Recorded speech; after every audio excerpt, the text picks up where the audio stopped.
Hi guys, welcome to my channel. Today I'm going to be going over all of the things that I do in my quest to thrive as a homeschool mom. If you're new to my channel, I'm a homeschooling mom with 2 kids at home. I have a daughter who's 10 and in 5th grade, and my son is 4 and just currently hanging out. Alright, so I want to preface this video by saying I am not always thriving. In fact, many times I am barely holding my head above water, or I am not above water at all.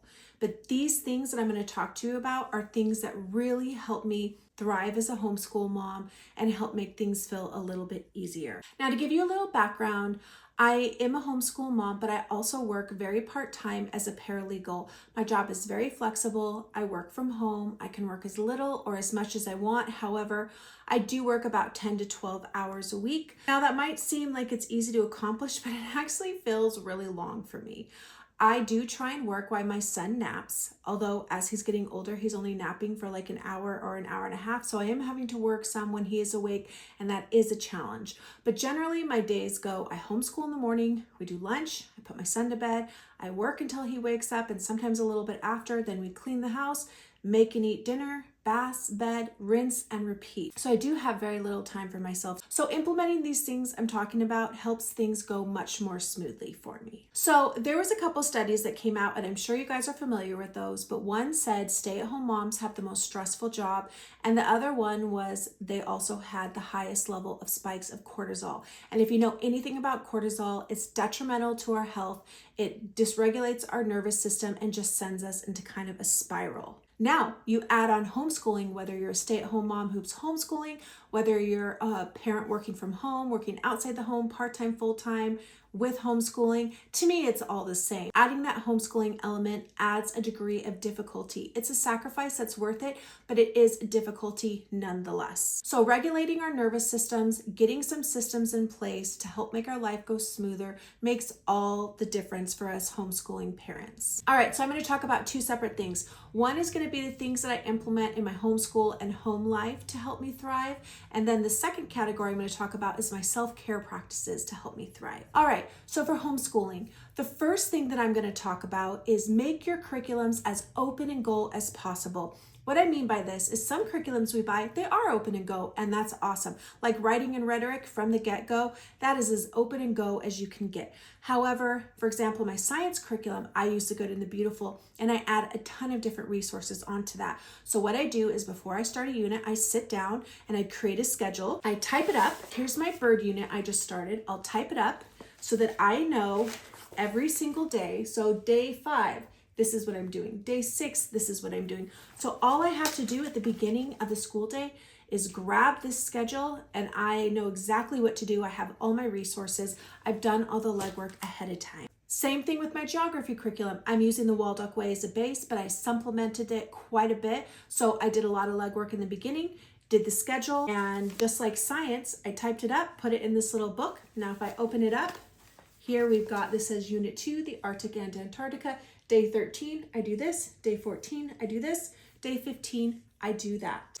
This helps so much, you guys. This has been probably one of the best things that I've implemented. Next thing I'm going to talk about is I'm not the type of person who will the week before go through everything and plan out their week. I wish I was, you guys, but that's not my strength. So what I try and do is I try and make it as simple for me as possible. So for example, science. When we're doing our science lesson, I will go through and look at the next several lessons, see if we're doing any experiments, see if I need to get any supplies from the grocery store. So that way, when the day comes, I have all the supplies and I'm ready. Another example is our Big Life Journal lessons that we do. There's a lesson plan and a podcast kit. So while my daughter is listening to the podcast and doing the lesson for that day, I'll be going through and figuring out what activities we're going to be doing for the next one. So on the next time we do Big Life Journal, it's already planned out. Those types of things help so much. They're little, they don't take any time, but they are so helpful. All right, so the next thing that I do is I make a consistent schedule, meaning that Monday through Friday, I have the same schedule. So this way, this does 2 things. 1, my daughter knows exactly what to expect and she doesn't fight it as much. And second,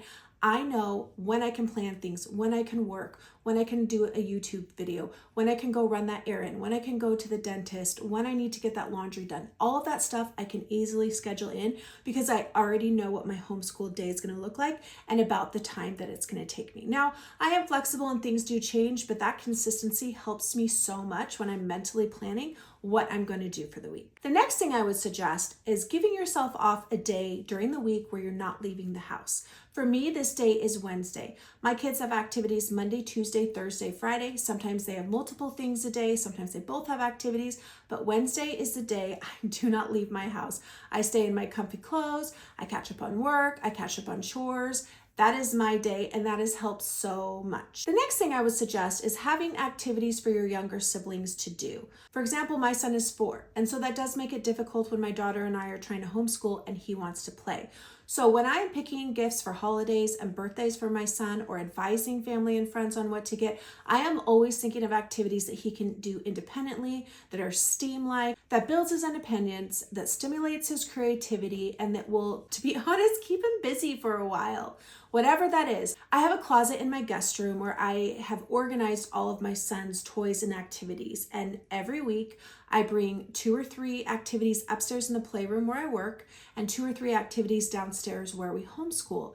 By switching this up every week, my son plays with all of his toys, even toys that he's had for 2 years. I do also have 2 containers in the homeschool room that have more activities that I need to work with him on that I also do bring out as well.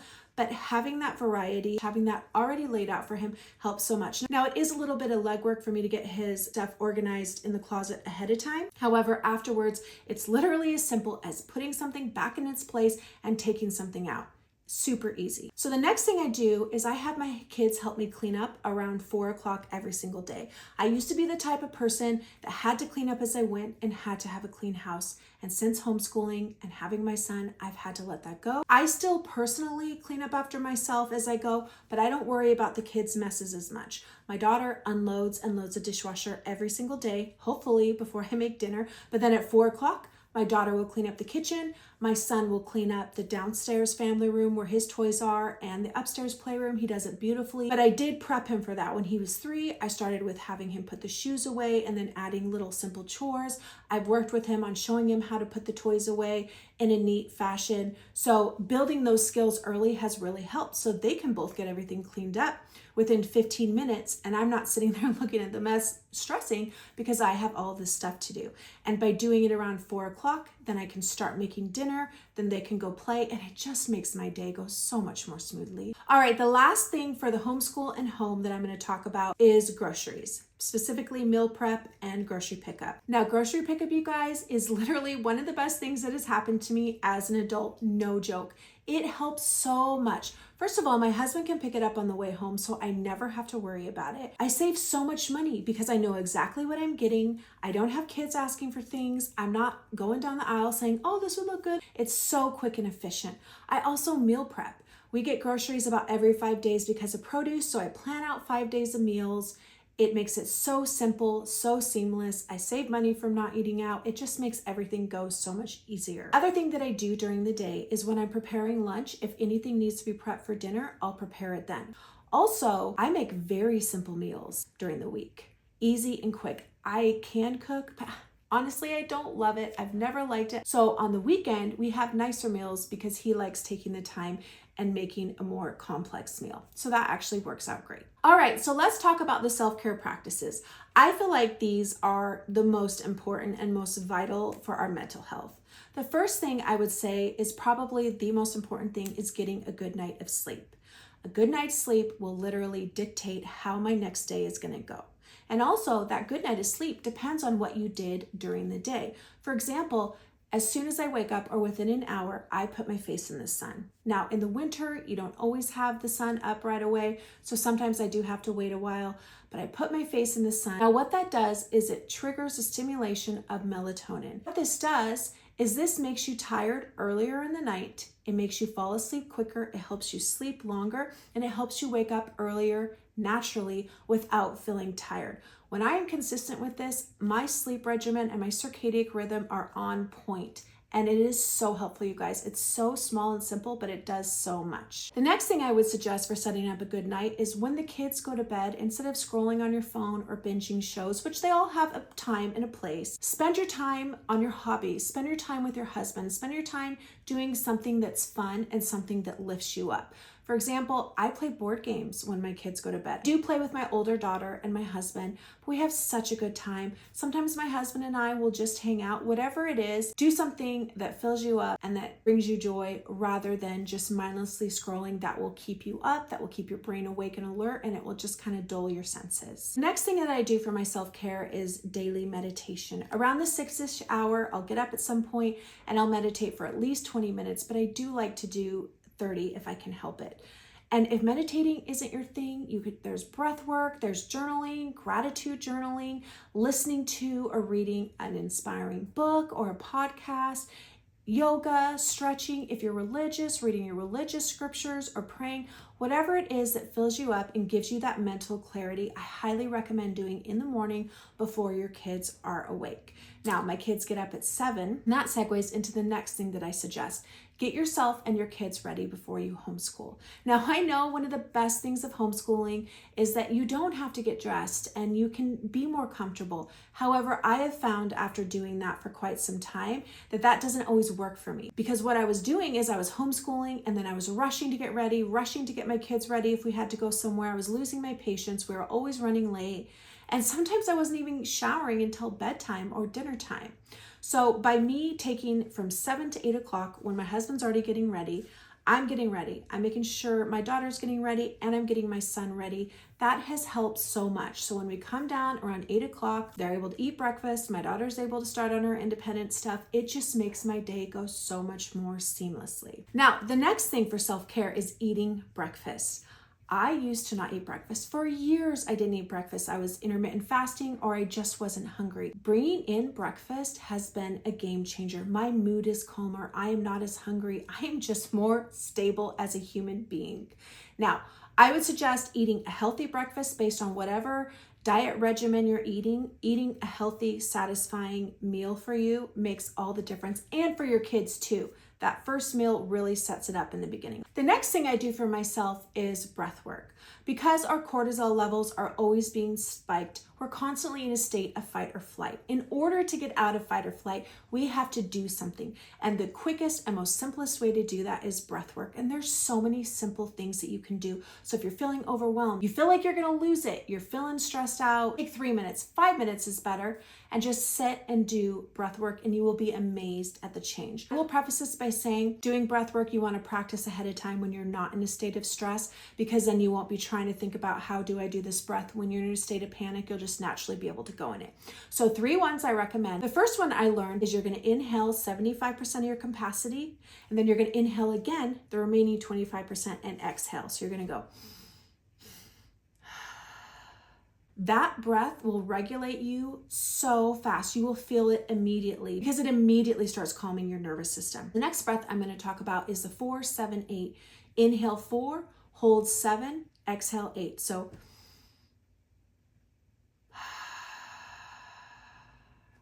super easy. You just do that over and over again. The next one is the box breath. You inhale 4, hold for 4, exhale 4, and hold for 4. So super easy. Those work like magic. So I suggest incorporating those. And I also teach my kids that. They're not always the best at doing them, but they are so helpful. Next thing that I do is I combine my self-care. Like for example, I ground every day that I can. When it's snowy or cold, I can't always do it, but I get my bare feet out on the ground. So oftentimes I'll be grounding while looking in the sun and doing breath work, or looking in the sun and doing breath work if it's too cold for me to put my bare feet on the ground. Or I'll do my breath work while I meditate, or I'll do breath work or I'm taking an ice bath. Whatever you're doing, by combining these self-care practices really helps me get more of them in a day. All right, just a few more things. The next thing I suggest is move every single day. Whether you're working out at a gym or just walking around the block with your kids or dancing to music with your kids, you're increasing your serotonin, and that is so important. When I walk every day, I have more energy, I have more stamina, and I'm able to better handle my day. So whatever movement it is, whether you're just walking up and down the stairs 10 times, a few times a day, whatever it is, get some movement in a day. You will not regret it. The next thing is get in nature. This is so important. And unfortunately, where I live, it's more of a desert climate, so there's not really a forest. However, I have found 2 places where there's a congestion of trees near a river. So I go to those 2 spots as often as I can. I let the kids go wild and I just relax. Forest bathing is something very common. It started in Japan. It has so many benefits. It lowers your depression. It lowers blood pressure. It stabilizes your mood. It stabilizes your blood sugar, and it increases your immune system. It is so amazing. Nature just does so many wonderful things for us. All right, so I only have 2 more things. The next one is getting out of the house without kids. This is hard for me, and I'm not always the best at it because I feel guilty. But getting out of the house, whether I'm alone or I'm meeting up with friends or me and my husband are getting out, fills my cup and gives me that break.